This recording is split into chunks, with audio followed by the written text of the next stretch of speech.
মালা বদলের পালা। এবার মা ভীষণ লজ্জা পাচ্ছিল, কি বলবে, শুধু হাসছিল। লাস্টে গিয়ে একটু ইমোশনালও হয়ে গেছিল। যাই হোক, জীবনে প্রথম কি করবে কি বুঝবে বুঝতে পারছিল না, খুব লজ্জা পাচ্ছিল, সামনে জামাই ছিল আরো।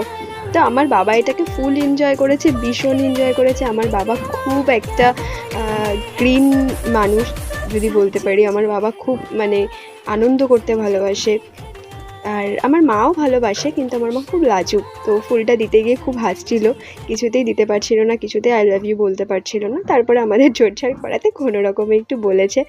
আর এই মিয়ামরের ব্ল্যাক ফরেস্ট কেকটা আমার দারুণ লাগে, ফাটাফাটি লাগে খেতে। তো আমার পছন্দ করেই কেকটা আনা হয়েছিল। তো আমি বলেছিলাম আমি বড় একটা কেক নেবো, আমি সব কেক খেয়ে নেবো। তো তোমাদের দাদা আমাকে নিতে দেয়নি, লাস্টে খাবো খাবো করে দেখো একটু বাবা একটু মায়ের সাথে আবার দুষ্টুমি করে ফেললো। আর বাবার এই লাস্টে শাহরুখ খানের মতো স্টাইলটা দারুণ লেগেছিল। ভালো লাগলে একটা